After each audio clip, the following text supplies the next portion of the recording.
Hey guys, this is Mehdi. Hey guys, this is Fran. Welcome back to Total Tactics Football. Fran, nice to have you back. So, what are we talking about today? What's on the agenda? Yeah, so I think the big talking point, of course, club-wise, is going to be Man United. They have a massive fixture coming up this weekend, but the more alarming thing, of course, is the results, this week with the match with Leipzig and the whole overall controversy within their group as well. We saw Ole set up with a different formation than something that he's been doing or deploying in the Premier League. Um, I don't know. I feel that's like a sign of worry, like where he didn't trust with something that was either working or getting him the results. We do know that they had to rely on the individual players like Bruno and stuff to really get those results back, to claw back into the game. Do you think he should have stuck with the 4-4-2 diamond shape, or what he did was right in his own sense? Yeah, it's a weird one because I think he did try this formation versus Paris and it worked out successfully when they beat Paris 2-1 early on in the group stages, right? This is where we saw Twanzebe play, but you still have to think, from a tactical point of view, why are you implementing a back five, right? So if you look at Leipzig, they usually play a back three themselves. They're very comfortable in playing that style, and they kind of have a lone striker now that Werner is gone, and that's supported by the kind of interplays with the wings, where you have Angeliño basically playing, as a left wing that system, and someone like Hausenberg as a right back or right wing back plays a little bit further backwards, and they kind of shift into a 4-3-3. So even still, I think that formation is very different because the way Red Bull plays with a back five, they still have two midfielders basically in the pivot.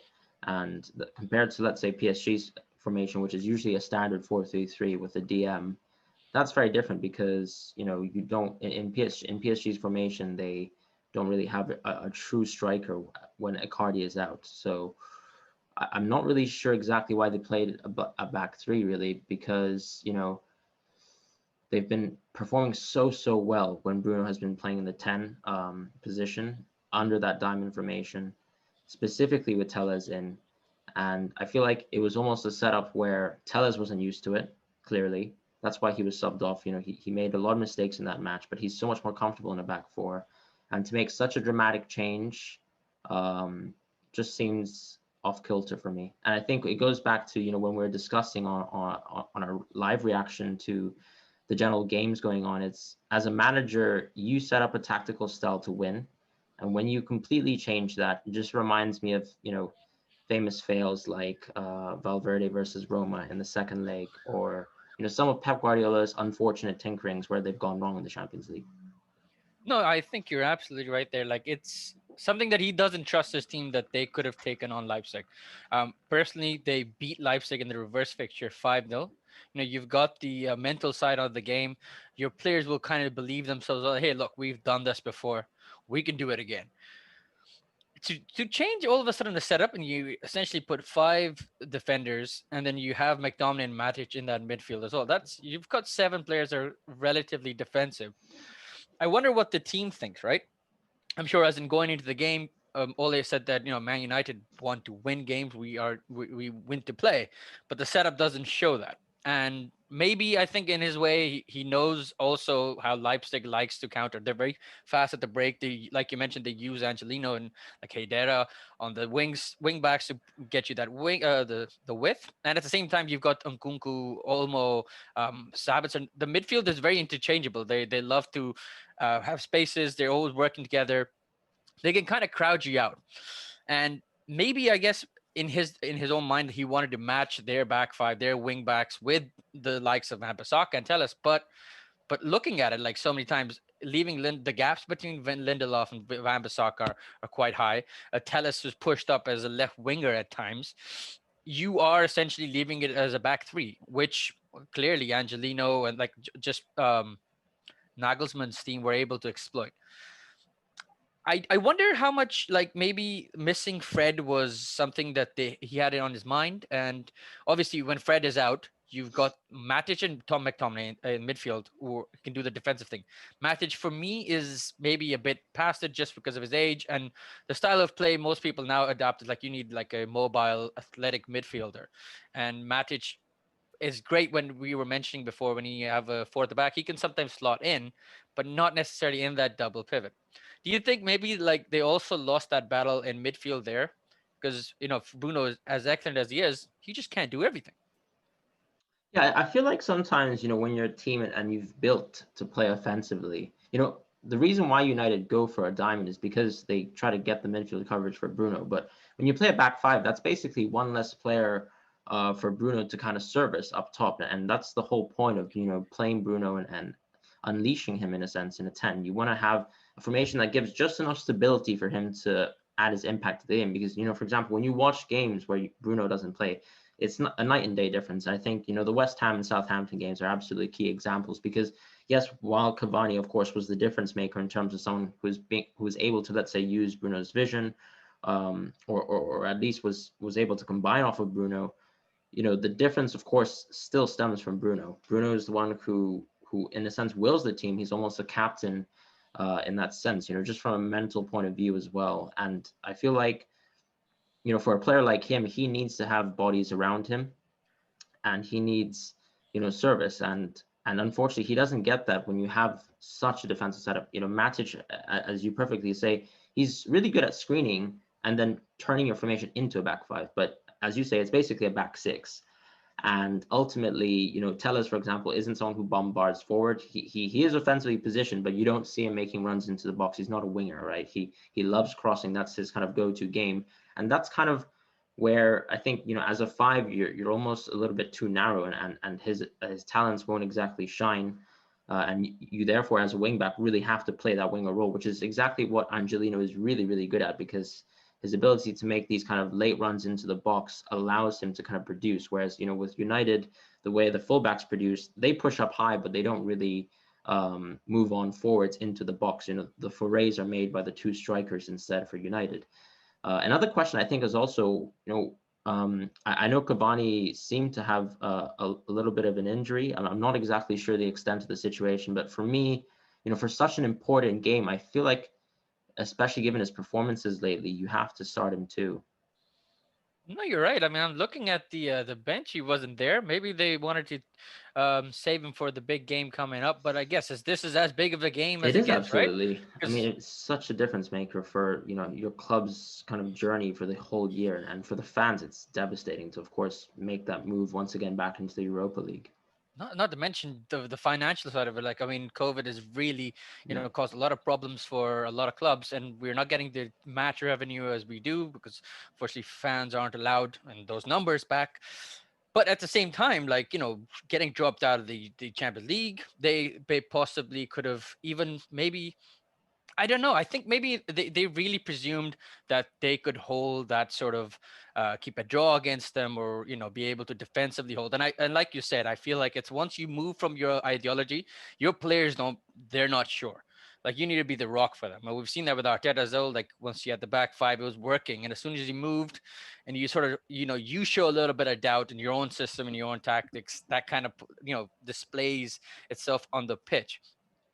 And what Cavani thing is, I think it's quite interesting because he's been really hot form for Man United. Mm-hmm. I think he also kind of brings something very different compared to all the forwards mostly Man United play with, like Rashford and Martial, both who like to either get it on the ball or be getting behind. Where Cavani is like your out and out striker, someone who can produce magic with his head.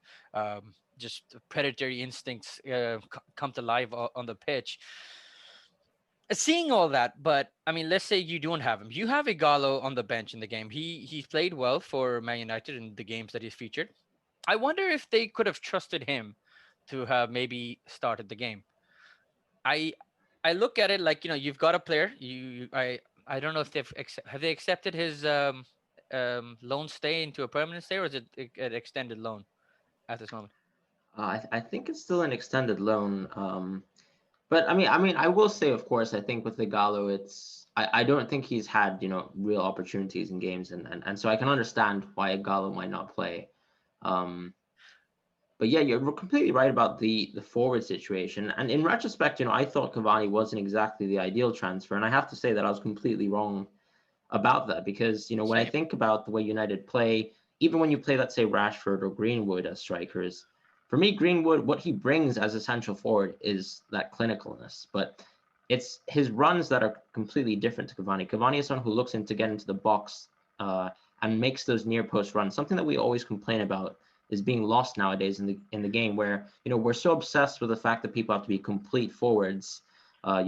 Forwards have to drop back to produce in the build up. Someone like Lacazette or Benzema, or even Griezmann is a prime example of that. But you see, for example, Barcelona struggles so much when they don't have that near post run.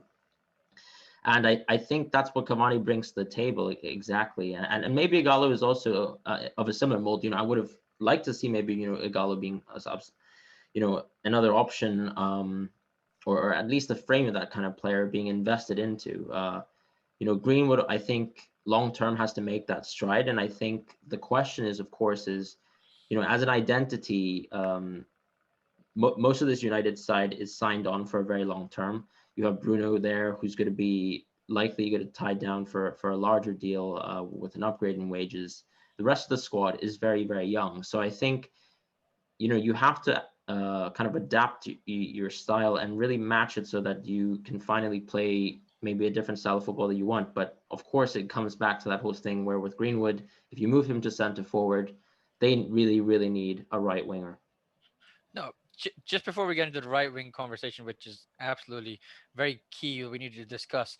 Like you mentioned about the striker, right? Cavani's missing. You're 2-0 down. You need a center forward. Like, we know Greenwood is excellent with his finishing. He's great off the ball, and it's like he makes these shots.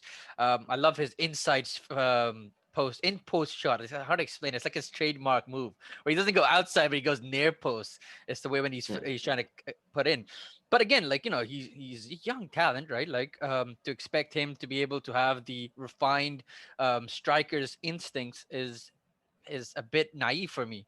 And maybe when you're down and you're looking, look, you they brought on Twenzabi came on, Williams came on, Fosu Mensah came on. That's three defenders essentially coming on in a Yeah. game where you're 2-0 down, at least. Like, I mean, I went to three as well. But like, my point is, I guess, where's you don't have Cavani, right? And whatever you think of Igalo, every time he's played for Man United, he's played good. He's a center forward striker of the old school, where maybe he might be in the box doing something, causing a little bit of problem. Rashford and Greenwood both like the ball. They like on the edge of the box. It's a different kind of play. And Yeah. we mentioned those constant runs off the ball in those spaces where a striker would do. I wonder if Igalo could have, been an effective option, or at least an option to try out. But yeah, moving on to the right wing, friend. This is like right now, essentially, Mata can't play in that position because Yeah. of his physicality. Rash Greenwood played there last season, at the end of last season, and he did sort of well. But again, it's a lot to rely on a very young star. What do you think is what kind of mold of player would you think Man United should buy in that position? I want to obviously we've had countless Sancho conversations before this. Yeah, I mean, obviously, I think Sancho is like that de facto choice, and I don't think the option is gone. I think next summer that's going to be the whole commotion for United, whether they can actually make forays into Sancho. Obviously they made some investments into the future as well this winter, but they still do need a proven commodity at the right wing position. And if it's not Sancho, they do have to be looking at top stars who have performed there. Unfortunately, like for me, I can't really say that there's a right winger that I have pegged on for United to buy if Sancho is not gone. We've seen actually Trippier being touted as an option, funnily, perhaps because he's a right back that at least produces a little bit more from range. So that might be a way to mask another issue, because basically what happens is when Greenwood cuts inside and he drifts as an inside forward, he can't contribute, and he can't contribute to these passing triangles. So that doesn't allow someone like Wan-Bissaka, who is so physical actually, that you want him to go on the overlap, because his ability to actually just outrun his man on the wing is actually very good. And that's usually how he is able to create some sort of attacking production, even though he usually does get criticized for it, right? So when you watch Right. Wan-Bissaka play, his ability to make a first touch, move past the player, and then shoot in a cross, whether it's good or bad, is actually his most lethal aspect of this game.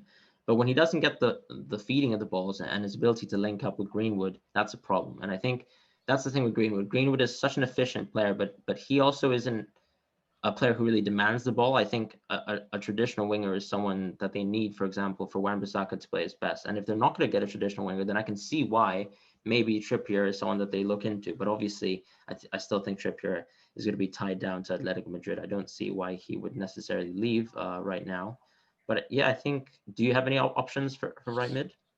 Well, I mean, I'm looking at it, right? So they got a Amad Diallo, a young Yeah. 18-year-old. Again, he's too young. You can't be expecting of him.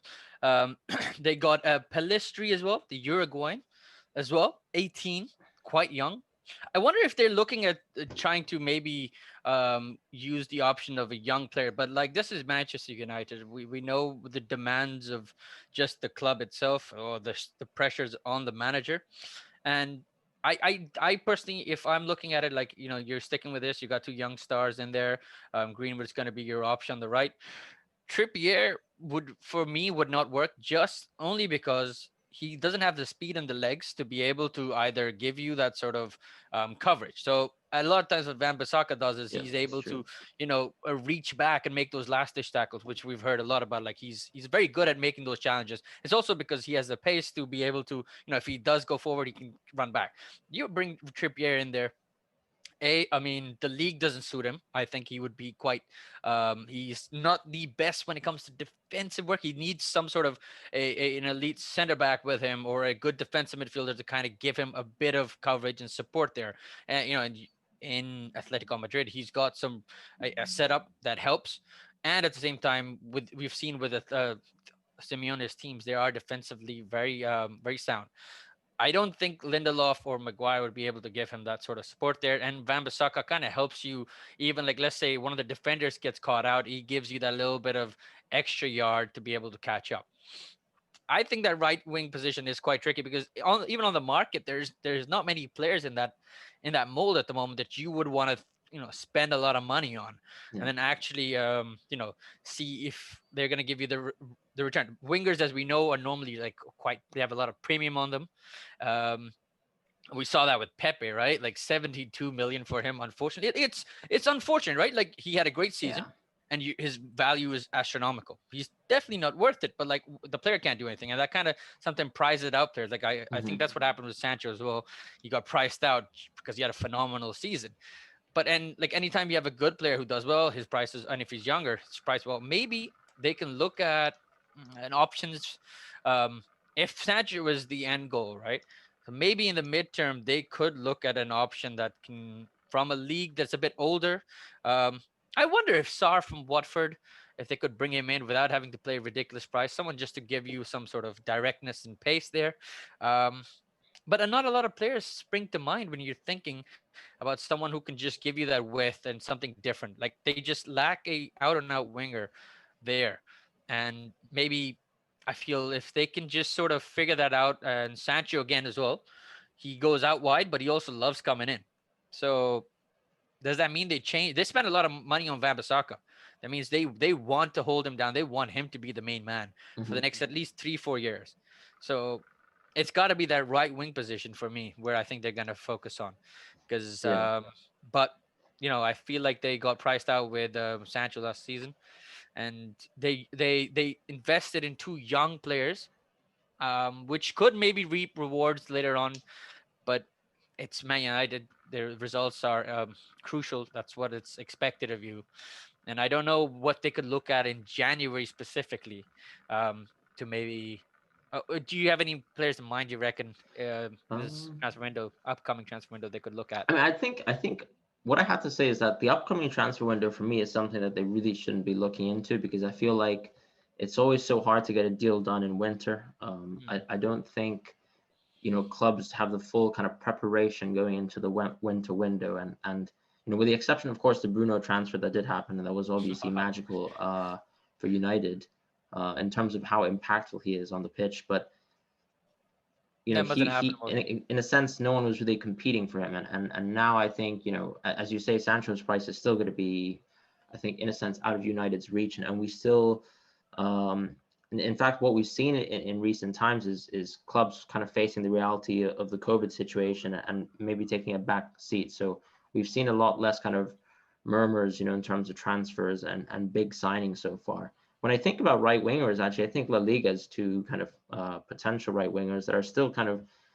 in their prime in a sense. So I think Ocampos is a very interesting one. He is a very good player who can play on both wings, in my opinion. He's a fantastic player in terms of his ability to dribble, and as I say, he's very different to Greenwood in the sense that he likes to, and he demands the ball very much. He's not exactly very wasteful. I think he's a very elite dribbler. If you watched, for example, his game versus Bayern Munich, he was really making a large impact across, the defense, and his production is extremely high as well. Porto as well from Sociedad is 28 years old too. He's more of a direct kind of winger, extremely pacey as well. And as we say, like, this kind of modern football climate really demands these kind of strikers who are really able to beat their man, able to kind of dribble and also use their pace, because now uh, we've almost seen a reversion to that kind of traditional 4-4-2 in football, whether it's a diamond, whether it's the more classic one that, for example, Liverpool displayed versus Man City. But I think those two would be interesting options if Sancho remains to be off the table, and maybe if the finances have to be reconsidered. Given the fact that they also spent a considerable amount of money on the other signings that they made in the summertime. No, that's actually a very good shout with a compass, and maybe they can. This might be a time where this is a player they can add without necessarily the limelight and the baggage and the transfer expectation.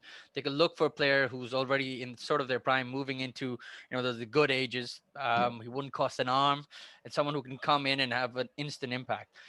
We saw in the summer they had links with Kingsley Coman. He's got the injury baggage with him. Would you? I mean, he's done well this season. He seems to have yeah. sort of like got some form going, get a few matches under his belt. Do you see that maybe not happening again? Like maybe is that something we could see more of in the coming transfer windows? Maybe not this winter, next summer, if let's say they don't get Sancho.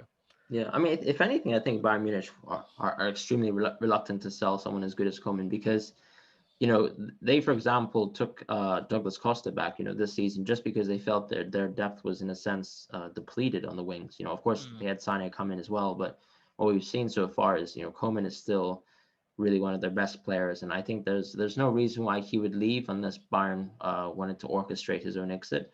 So I don't think that's going to happen in the near future. But I think, when we're looking about Man United, I think it's still going to take a while, before they actually kind of splash the cash again. And I think we can probably wait for the summertime. But how do you feel about the Man City game coming on this weekend? Because it's not exactly like Man City has had the greenest of pastures. Yes, they had a much easier Champions League group in retrospect. They made it through, qualified as first place, but in the domestic league they haven't been doing very well. No, they have not been doing really well, and at the same time, they've had few easy games for me, like Fulham, Yeah, and you can talk about Burnley. Those are games you'd expect the Man City side just has quality enough because the other teams aren't doing well. Um, since the Tottenham loss, you look at the games, right? They played Olympiacos, Burnley, they drew against Porto, they beat Fulham and Marseille.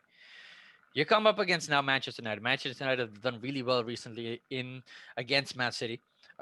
Even if we always look at Man City as maybe the favorites for the games, yeah. just as the media or like generally myself as well. But Man United have come out. I guess this is a derby as well. You want the bragging rights. Your players will put in the extra shift.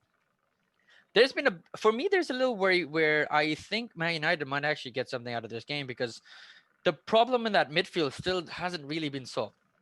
Yes, he plays with Gundogan and Rodri, right? Pep likes to just have these two players.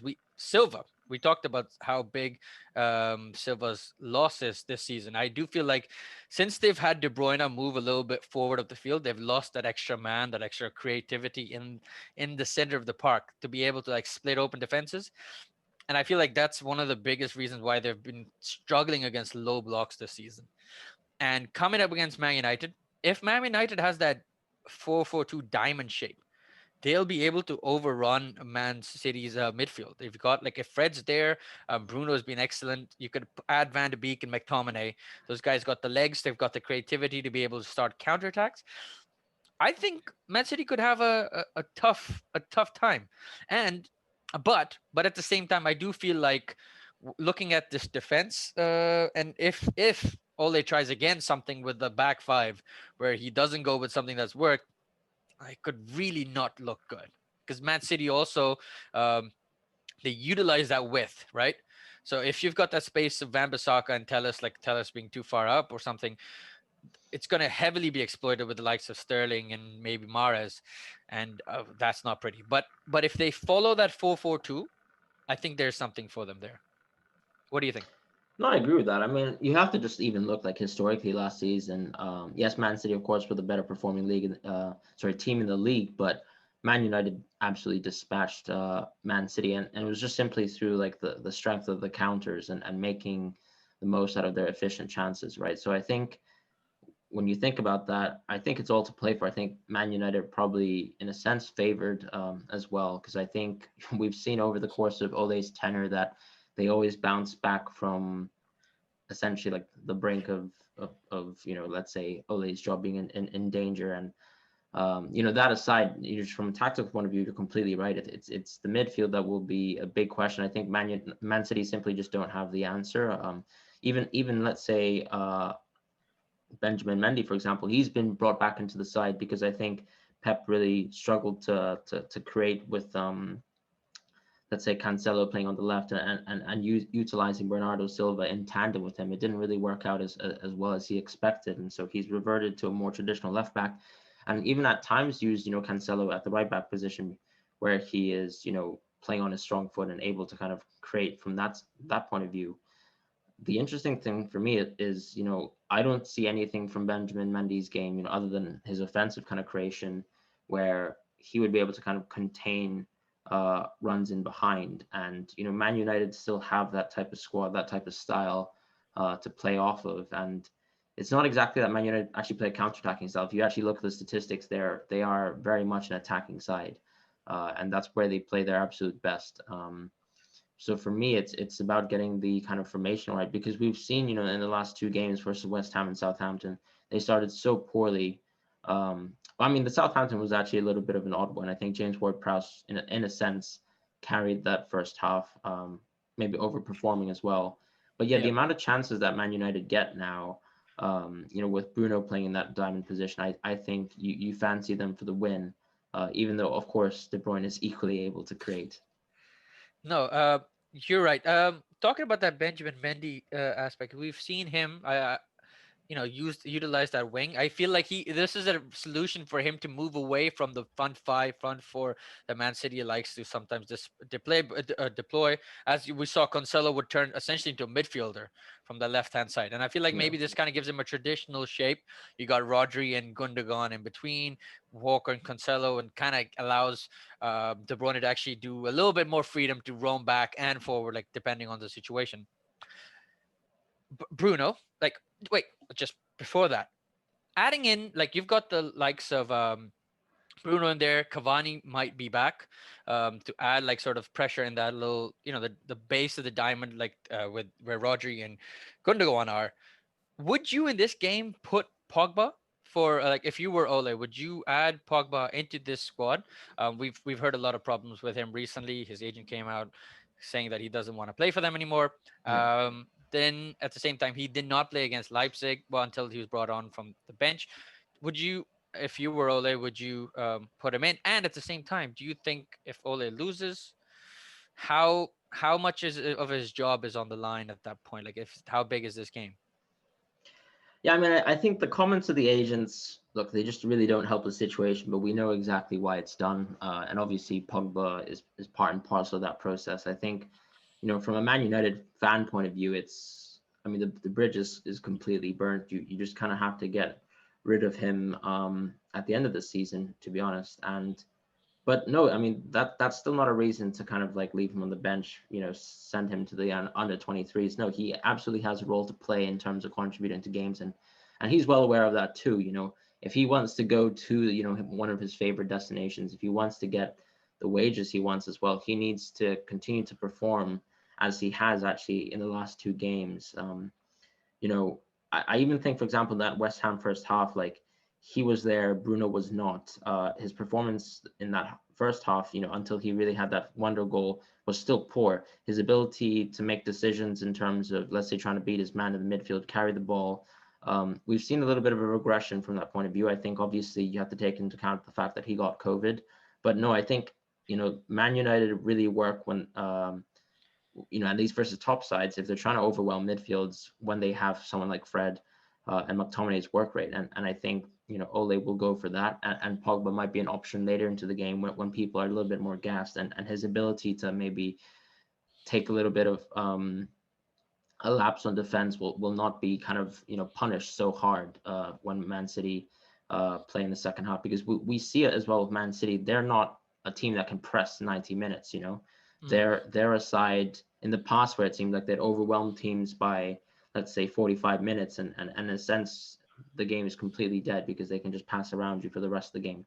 Now this is no longer the case with Man City. I think we see clear ebbs and flows in terms of their ability to press teams, their ability to kind of create dangerous plays, and as soon as they fall behind, that's the issue. And of course, Burnley and Fulham are not going to be key examples where you see that, because I mean, first of all, Burnley is having one of their worst seasons so far, and I mean, routinely they also lose 5-0 to Man City, whether or not Man City is in good form or not. And for Fulham, I think it's been an unfortunate thing where, of course, I think that they're meeting a team that is almost too high above their standards. But you even saw, for example, Anguissa's ability to kind of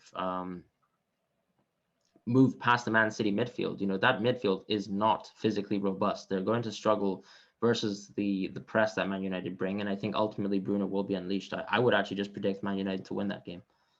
You know what? I honestly think if he goes back to that diamond, if he goes back to what they've been doing really well, and you add Cavani into this fold, I think Man United could take Man City, and this is probably a good time where going into the game, if I look at it, I'll say, oh, you know what, Man United might be the favorites for me. Um, this is going to be a long season. Man United at the same time are in their quest for the top four.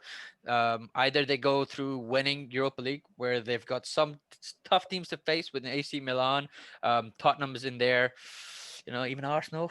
Uh, but my point is the league is also essential because you just can't have your eggs in one basket. They need to be able to, like those two wins were crucial when you look at them at the end of the season. They need to keep looking for the 3 points. Ole seems to be here. I think the board want to keep him at least for a little bit longer, see till the end of the season.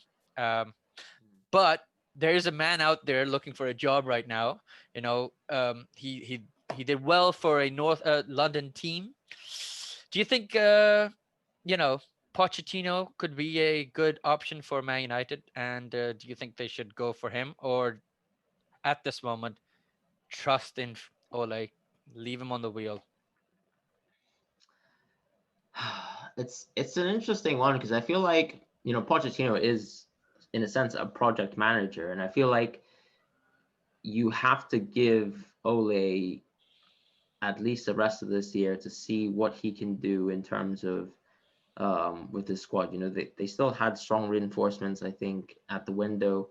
Even with Sancho out, we've seen the kind of quality that Cavani brings. And you mentioned their quest for top four. I think Man United really have the hunger to kind of vie for the title. I know it seems ridiculous, but these are the standards that they have set, with Ferguson's tenure, and it's not gone. I think being knocked out of the Champions League is an absolute bitter disappointment for them, and I think it's a real shock for the fans of Man United, because I think there are expectations, right? And that's exactly why, for example, someone like Mourinho was is no longer working with them, right? Because he wasn't effectively able to kind of manage that squad and get the results, that they thought they'd get when he started to improve and bring in results like second place or a Europa League title, right? So I feel like, yes, you're right. If Ole can't really make the season good, I feel like, if he can't really push this team into vying for the title this season, and if they don't make a good Europa League run, then absolutely Pochettino will be considered in the summer. because there aren't really any too many like top class managers around who kind of have a grasp of the English game at that level. And I don't think they want to tinker with like things like such as Conte, where obviously his position in Inter is jeopardy. And so yeah, I think it's a tricky situation because we're almost at a crossroads where I think the managers who have come a little bit further away from this kind of Man United hierarchy and this kind of infrastructure that Ferguson built haven't done exactly that well. Van Gaal struggled. I wouldn't say Mourinho really struggled. Perhaps he had a good and a bad year, and you can kind of put it like that. Ole, in a sense, really has to prove himself this season, and I think ultimately we can't be too much placed with recency bias as fans, because early on in this group stage, Ole's a tactical genius, right? He beats Leipzig, Rashford scores a hat trick, they beat PSG, and then it all comes crashing down. And I think you have to wait for the season to finish. I think, in a sense, we've seen a little bit more reticence from clubs to kind of sack managers immediately, and that's been also shown and reflected by the fact that we don't have a single manager sacking in the Premier League so far. I think people have to consider their finances as well, and I think they understand the gravity of the situation. Making a managerial change it will change the fabric of the club, and it takes time for a culture shift to come in. So I think if Ole can't make a real run for the title, and he struggles in the Europa League, then yes, Pochettino comes in. But if he does well, in terms of how they compete in the league, because you have to also look at their league position and say that they have a game in hand, right? Right. And contrast that to how they started the season. They've been playing considerably well, so I think it's still all to play for in a sense. But no, absolutely, Man United is a historical club with great results, and I think they won't settle for mediocrity. You're right. They're 19th points right now with a game in hand. If they win that, they're level with Chelsea. That's they're above Leicester basically in that, and that's you're already in the Champions League spot right there.